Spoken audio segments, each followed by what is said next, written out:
Pemirsa, berita Banjarmasin kembali hadir menjumpai Anda. Bersama saya Zaldi Ariandi.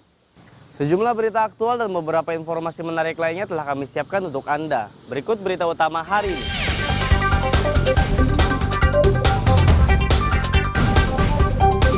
Satu dari dua pelaku gendam di Banjarmasin ditangkap.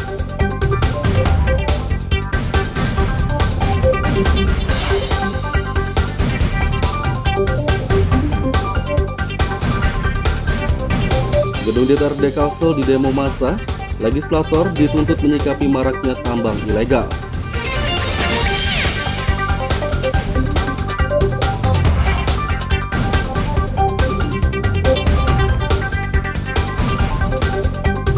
Evakuasi sarang tawon di Banjarmasin, petugas disengat.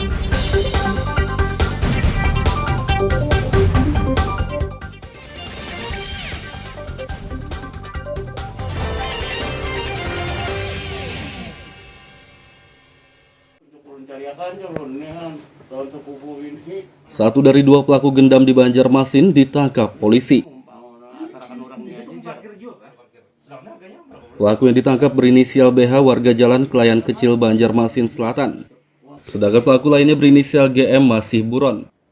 Kedua pelaku menipu seorang ibu berinisial NM pada 16 Juli lalu.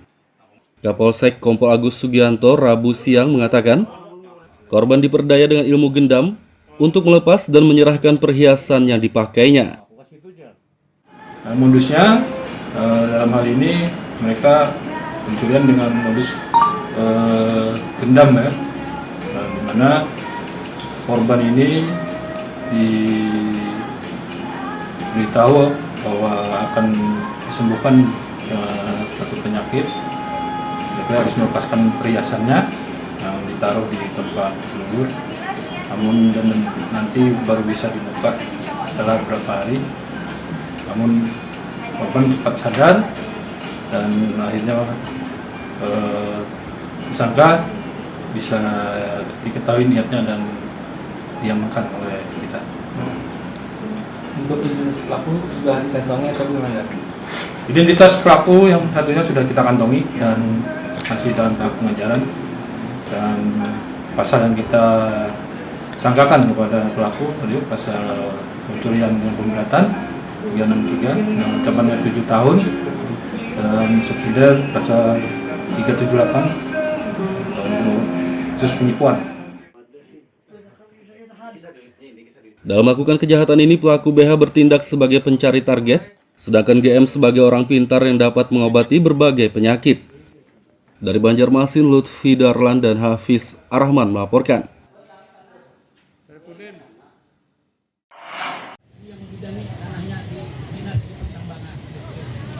Kantor Dewan Perwakilan Rakyat Daerah DPRD Kalimantan Selatan di demo massa Lembaga Swadaya Masyarakat LSM Rabu pagi.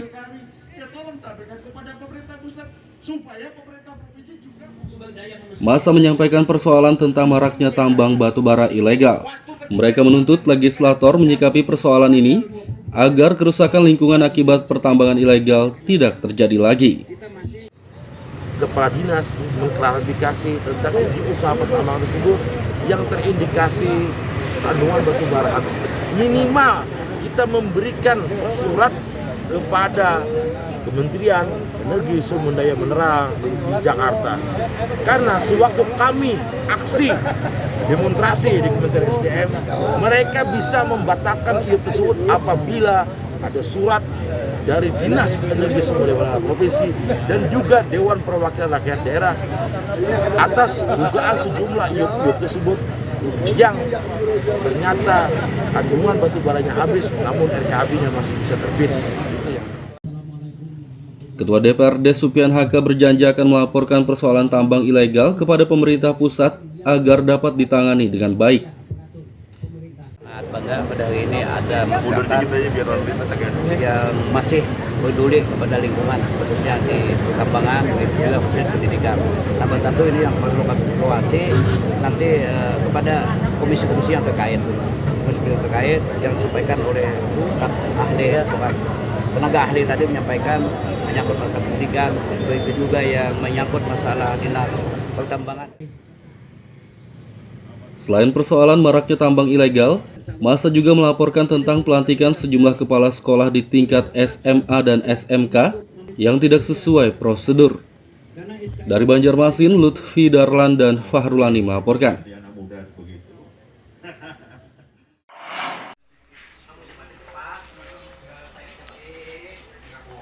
Sarang tawon berukuran 1 meter yang menempel di atap salah satu rumah kawasan Kayu Tangi 2 Banjarmasin Utara dievakuasi petugas damkar Rabu siang. Evakuasi berjalan lancar, namun satu petugas harus dirawat di dalam mobil ambulans karena disengat tawon jenis Vespa Afinis tersebut. Petugas ini menderita bentol-bentol di bagian leher dan kepalanya. Danton Damkar Ilham menjelaskan, anggotanya disengat karena alat pelindung diri atau APD yang digunakan sangat minim. Hari ini kita mendapat laporan kembali dari warga Kayu Tangi 2 RT 5 dengan jalur 6 bahwa ada sarang tawon yang cukup besar yang membahayakan warga sekitar, berdiameter sekitar 1 meter kali 1 meter, ini cukup besar yang pernah kita temui gitu. Jadi untuk kendalanya juga karena cukup tinggi, rumah 2 tingkat, dan keterbatasan daripada APD kita yang kurang safety ya. Kembali terjadi lagi sengatan kepada anggota kita yang melakukan evakuasi. Tadi petugas sendiri dibawa ke ambulans atau?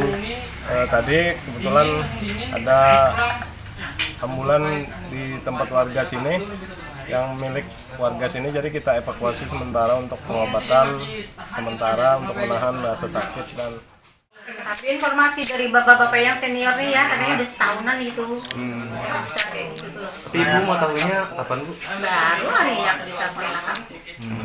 Terus tahunya dikasih tahu ini dari tetangga yang ibu ngeliat gitu loh. Kok pada ini ada sarang tawon besar gitu loh. Baru tadi pagi dilihat kakakku itu, oh iya benar. Nah baru hari ini informasinya dikasih tahu ke anaknya, terus anaknya mungkin punya teman juga yang ini apa langsung dari ini langsung dikasih tahu, langsung datang, langsung spontan datang. Bapak-bapaknya siap. Aktivitasnya memang jarang Bu di atas, Bu, kalau untuk yang di rumah. Iya, di rumah ini kan kadang anaknya aja pergi terus masuk kamar udah nggak ngeliatin yang di atas lagi. Ada sempat yang tersengat atau enggak, ini baru bapak-bapaknya yang kena. kalau warga di sekitar sini, Bu? Oh enggak ada juga. Nggak ada. Sarang tawon tersebut diperkirakan berusia sekitar 1 tahun. Namun pemilik rumah baru mengetahuinya pada Selasa lalu. Dari kota Banjarmasin, Lutfi Darlan dan Huda El melaporkan.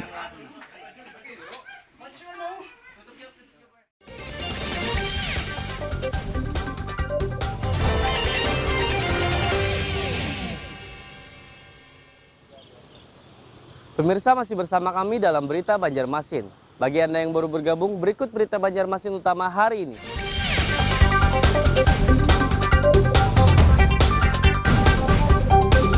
Satu dari 2 pelaku gendam di Banjarmasin ditangkap.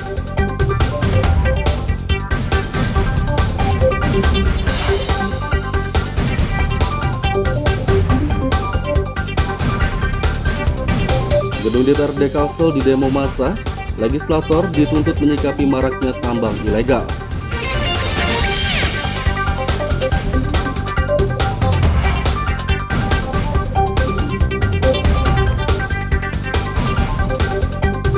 Evakuasi sarang tawon di Banjarmasin, petugas disengat.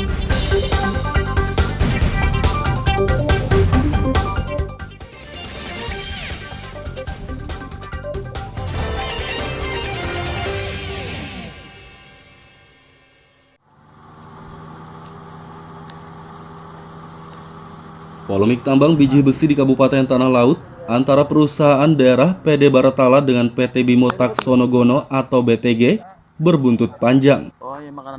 PD Baratala dilaporkan ke Bareskrim oleh PT BTG karena dituding melanggar kesepakatan. Direktur PT BTG Bambang Trigunadi menjelaskan, pihaknya telah menginvestasikan modal senilai 50 miliar rupiah untuk izin usaha pertambangan IUP biji besi di Tanah Laut. Setelah 15 tahun menggarap lahan pertambangan biji besi, PD Baratala tidak lagi memberi surat perintah kerja atau SPK. Pihaknya sudah menyurati PD Baratala, namun tidak ada tanggapan. Memutuskan bahwa PD Baratala itu punya kewajiban harus memperhatikan haknya pihak ketiga. Nah, pihak ketiga itu kan kami, selaku investor maupun kontraktor. Jadi bukan ditinggal begitu aja. Karena kalau ini nggak dijalanin, izin itu bisa dicabut, Pak. Kalau dicabut izin pinjam pakainya kan nggak bisa nambah, selesai. Tinggal sekarang etikanya Baratala mau bayar apa enggak kan? Itu aja, Pak. Sejauh ini langkah mereka apa? Yang dilakukan mereka apa, Pak? Belum, Pak. Dia masih nggak mau ngasih SPK sama saya lagi. Selain melanggar kesepakatan kerja, PD Baratala juga dituding menaikkan iuran secara sepihak. Sebelumnya pungutan yang diberlakukan untuk penambang biji besi hanya Rp38.500 per ton, namun belakangan menjadi Rp55.000 per tonnya. Ketua Komisi 3 DPRD Abdullah mengatakan baru mengetahui informasi ini. Pihaknya akan memanggil PD Baratala untuk dimintai klarifikasi. Insya Allah kami dalam di Agustus lah, mudah-mudahan kami bisa menjadwalkan untuk paling tidak kami memanggil perusahaan daerah. Anda tahu persis apa sih? Permasalahan antara pihak P3 tadi malah? Iya, dengan mereka. Kemudian sampai ke nanti mereka, kewenangan mereka memungut misalnya apa tadi? Pungutan apa? Kayaknya Direktur Utama PD Baratala Agus Saktiaji saat dikonfirmasi Selasa lalu tidak berada di kantornya. Dari Tanah Laut, Lutfi Darlan dan Ahmad Fauzi melaporkan.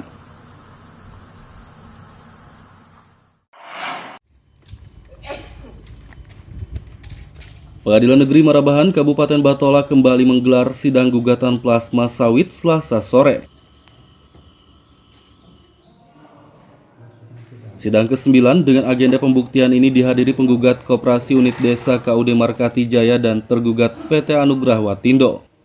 Penggugat menghadirkan dua saksi, yakni mantan karyawan perusahaan dan warga. Mereka adalah mantan karyawan PT Anugrah Watindo dan warga. Hari ini memang agenda saksi dari penggugat ya, yang diterangkan oleh saksi ya kita cukup puas lah karena berkorelasi dengan gugatan apa yang kita dalilkan di surat gugatan kami. Termasuk perawatan yang minim tadi berarti ya, Pak? Ya, dan saksi juga mantan karyawan perusahaan. Nah, apabila saksi menerangkan sedemikian, ya gimana? Berarti ada performa perusahaan yang masih kita patut pertanyakan lah dengan hasil yang sekarang. Untuk sidang lanjut ini apa lagi nih? Sidang lanjutan masih dalam rangkaian pembuktian. Tadi kami masih diberikan kesempatan untuk mengajukan saksi lagi dan alat bukti surat juga masih ada yang akan kami ajukan. Bukti dan kesimpulan nanti ada acaranya sendiri. Nanti kami kabari lah bagaimana pas kesimpulan kami, nanti kami kabari. Berarti tetap di akhir. Iya, tetap kami sampaikan dalam bukti kesimpulan. Seperti itulah hukum acara kita. Dengan saksi penggugat tadi, kuasa atau nggak ada jawabannya sendiri, Pak? Nanti kami tanggapi dalam kesimpulan. Itu seperti itu. Yes. Gugatan ini mencuat karena petani di bawah naungan KUD Markati Jaya merasa dirugikan oleh PT Anugrah Watindo. Perusahaan tersebut membiarkan lahan kelapa sawit milik petani terbengkalai dan pembagian hasilnya tidak sesuai. Dari Kabupaten Batola, Lutfi Darlan dan Ibrahim melaporkan.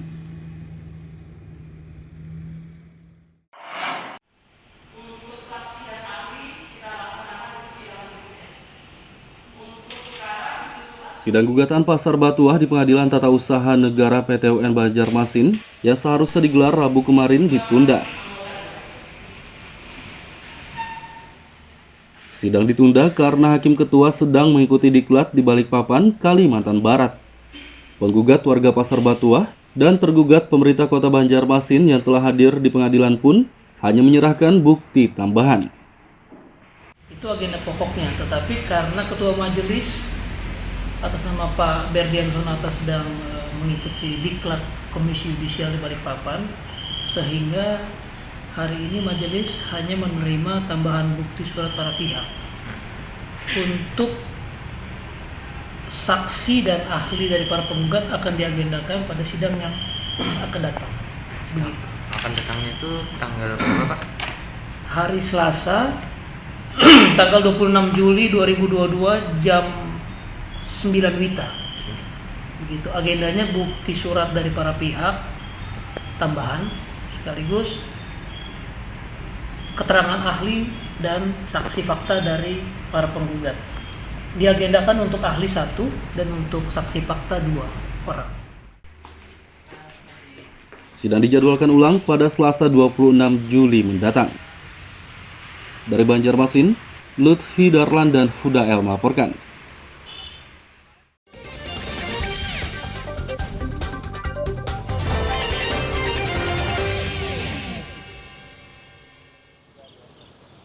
Pemirsa, masih bersama kami dalam Berita Banjarmasin. Bagi Anda yang baru bergabung, berikut Berita Banjarmasin utama hari ini.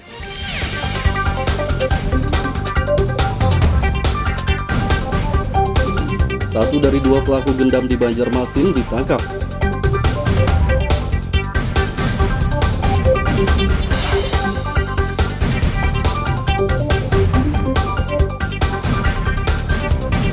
Gedung DPRD Kalsel di demo massa, legislator dituntut menyikapi maraknya tambang ilegal.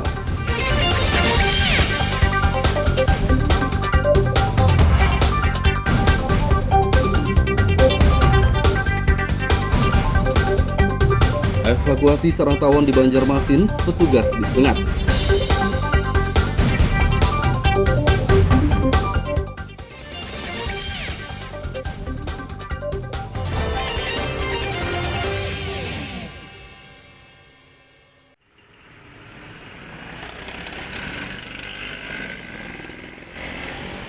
PT Pertamina Persero menaikkan harga LPG jenis Bright Gas pada 10 Juli lalu.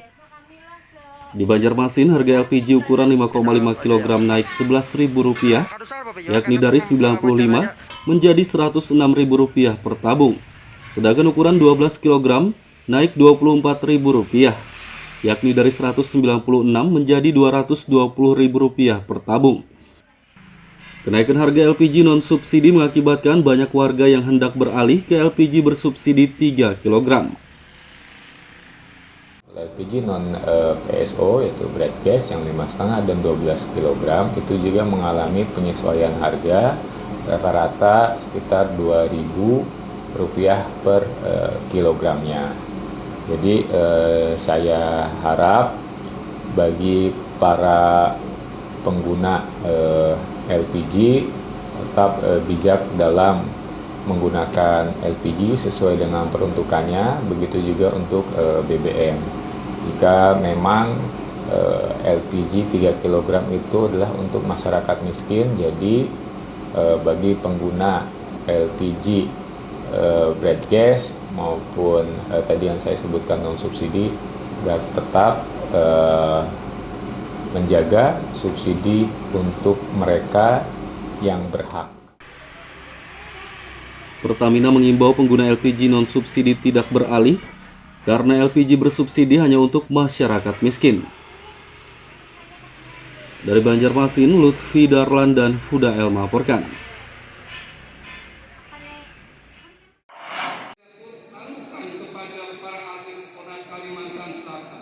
Menjelang Pekan Olahraga Provinsi Porprov ke-11 Kalimantan Selatan, persiapan para atlet Kabupaten Banjar digencarkan.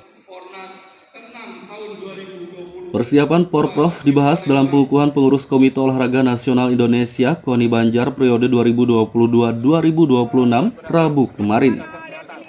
Ketua KONI, Rohiki optimistis Kabupaten Banjar masuk 3 besar dalam Porprov ke-11 nanti.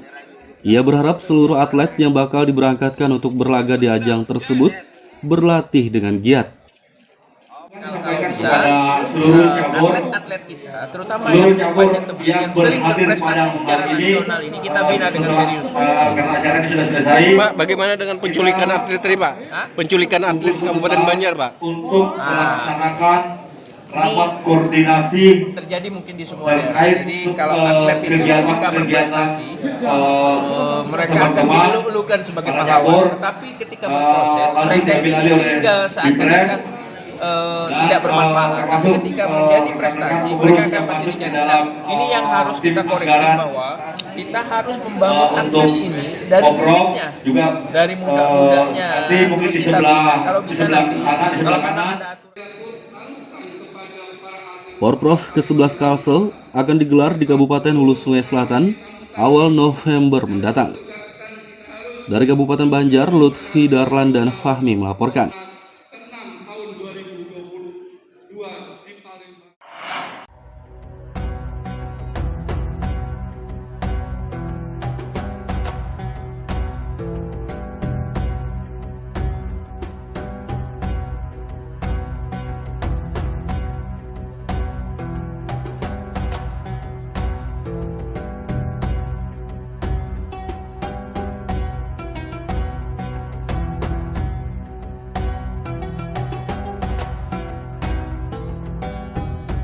Puluhan napi dari anak-anak hingga dewasa yang masa hukumannya akan berakhir atau mendapat asimilasi tidak lagi menjalani kesehariannya di dalam lapas.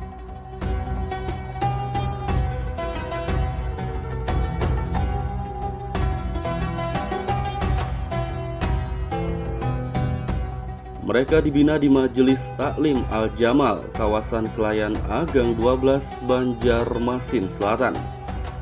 Setiap harinya mereka belajar agama Islam melalui tausiah. Selain itu mereka juga diwajibkan salat, mengaji, dan mengikuti sejumlah kegiatan lainnya. Majelis taklim yang dipimpin Ustaz Firdaus ini memang ditunjuk menjadi salah satu tempat pembinaan bagi napi oleh Balai Pemasyarakatan Bapas Kelas 1 Banjarmasin. Kenapa kita memilih Majelis Al-Jamal? Karena kita tahu kredibilitas dari Al-Jamal ini sangat bagus. Di samping memberikan pembinaan kepribadian juga ada pembinaan kemandirian, sehingga klien bisa langsung mendapatkan dua keuntungan, ya. Ada keuntungan pembinaan kepribadian dan kemandirian. Nah, karena itu Al-Jamal kita pilih karena kita yakin bahwa Majelis Al-Jamal mampu untuk memberikan nilai positif terhadap klien Balai Pemasyarakatan Kelas 1 Banjarmasin.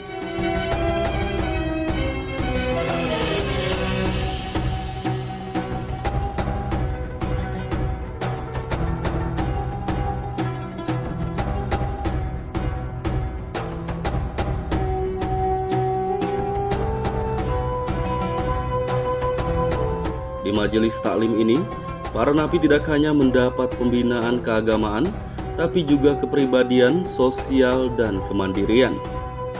Bahkan sejumlah napi yang sempat dibina dan telah berakhir masa hukumannya diberdayakan untuk bekerja di tempat usaha layanan servis AC milik Ustaz Firdaus.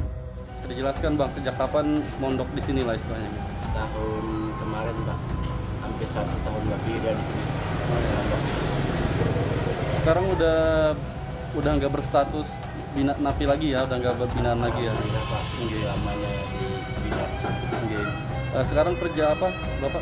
Kerja ngeri asep sama situ Pak, pekerjaan di sini.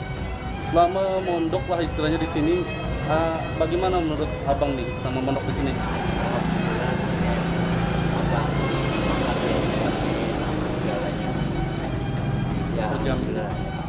Berjamin ya di sini ya.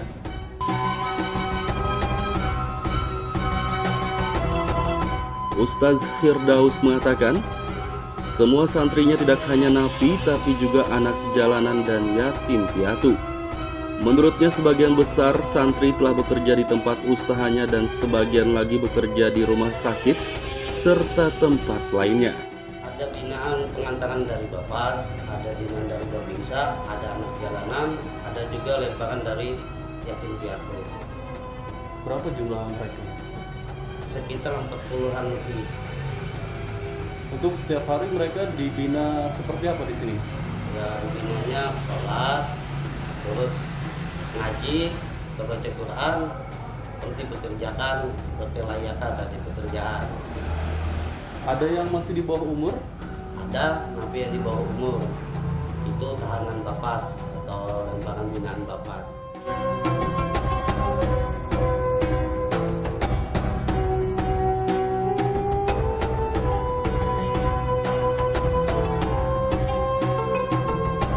Ustaz Firdaus berharap semua napi yang sempat ia bina dan telah bebas tetap menjalankan semua pelajaran yang didapat di majelisnya. Muhammad Lutfi Darlan melaporkan dari kota Banjarmasin, Kalimantan Selatan.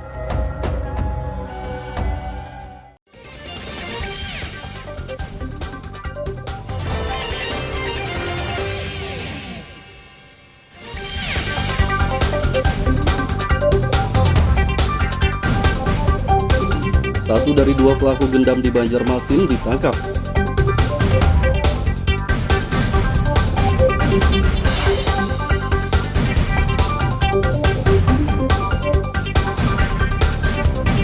Gedung DPRD Kalsel di demo massa, legislator dituntut menyikapi maraknya tambang ilegal.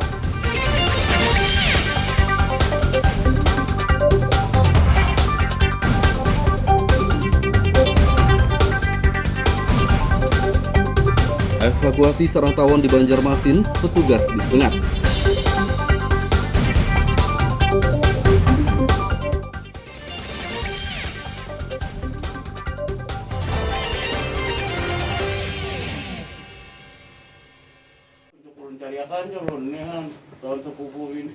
Satu dari dua pelaku gendam di Banjarmasin ditangkap polisi. Pelaku yang ditangkap berinisial BH warga Jalan Kelayan Kecil Banjarmasin Selatan. Sedangkan pelaku lainnya berinisial GM masih buron.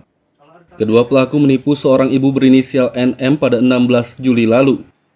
Kapolsek Kompol Agus Sugianto Rabu siang mengatakan, korban diperdaya dengan ilmu gendam untuk melepas dan menyerahkan perhiasan yang dipakainya.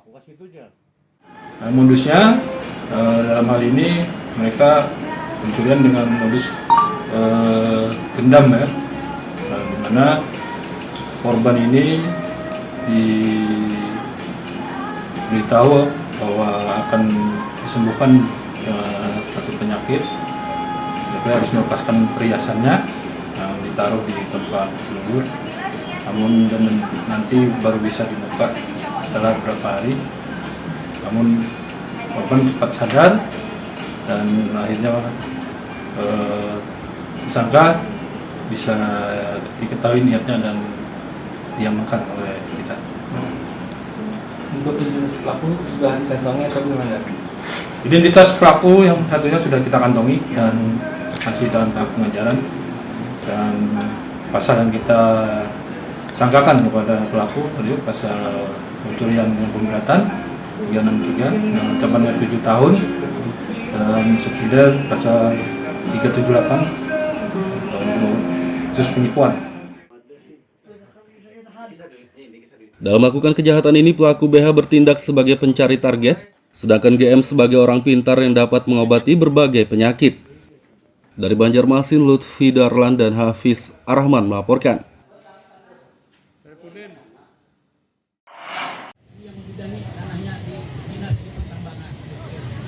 Kantor Dewan Perwakilan Rakyat Daerah DPRD Kalimantan Selatan di demo massa Lembaga Swadaya Masyarakat LSM Rabu pagi.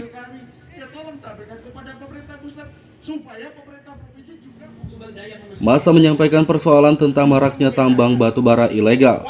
Mereka menuntut legislator menyikapi persoalan ini agar kerusakan lingkungan akibat pertambangan ilegal tidak terjadi lagi. Kepala dinas mengklarifikasi tentang usaha pertambangan tersebut yang terindikasi kandungan batu bara habis.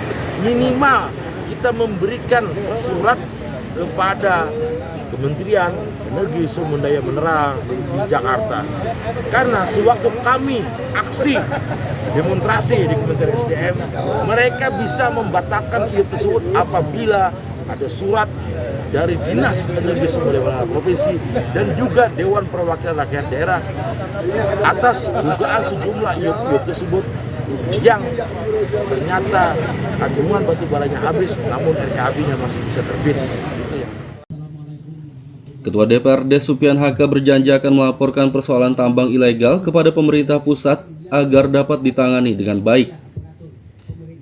Bangga pada hari ini ada masyarakat yang masih peduli kepada lingkungan, khususnya di pertambangan, juga khususnya pendidikan.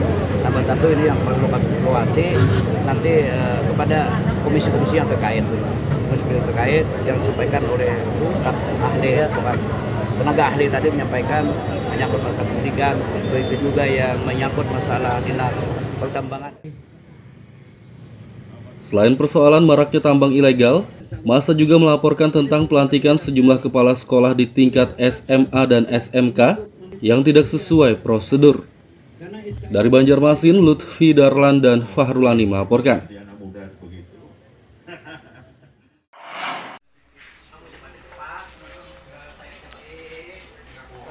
Sarang tawon berukuran 1 meter yang menempel di atap salah satu rumah kawasan Kayu Tangi 2 Banjarmasin Utara dievakuasi petugas damkar Rabu siang. Evakuasi berjalan lancar, namun satu petugas harus dirawat di dalam mobil ambulans karena disengat tawon jenis Vespa Afinis tersebut. Petugas ini menderita bentol-bentol di bagian leher dan kepalanya. Danton Damkar Ilham menjelaskan, anggotanya disengat karena alat pelindung diri atau APD yang digunakan sangat minim. Hari ini kita mendapat laporan kembali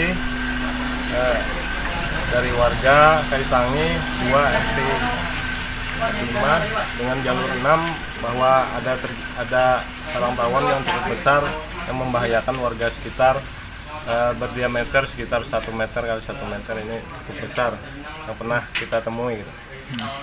Jadi untuk kendalanya juga karena cukup tinggi, rumah 2 tingkat, dan keterbatasan daripada APD kita yang kurang safety ya. Kembali terjadi lagi sengatan kepada anggota kita yang melakukan evakuasi. Tadi petugas sendiri dibawa ke ambulans atau tadi kebetulan ada ambulan di tempat warga sini yang milik warga sini, jadi kita evakuasi sementara untuk pengobatan sementara untuk menahan rasa sakit. Dan tapi informasi dari bapak-bapak yang senior nih ya, katanya udah setahunan itu. Bisa kayak gitu loh. Tapi ibu mau tahunya kapan, Bu? Baru hari ini aku ditelepon terus tahunya dikasih tahu ini dari tetangga yang ibu ngeliat gitu loh. Kok pada ini ada sarang tawon besar gitu loh. Baru tadi pagi dilihat kakakku tuh, oh iya benar. Nah baru hari ini informasinya dikasih tahu ke anaknya, terus anaknya mungkin punya teman juga yang ini apa langsung dari ini langsung dikasih tahu, langsung datang, langsung spontan datang. Bapak-bapaknya siap. Aktivitasnya memang jarang Kabu di atas, Bu, kalau untuk yang di rumah. Iya, di rumah ini kan kadang anaknya aja pergi terus masuk kamar udah nggak ngeliatin yang di atas lagi.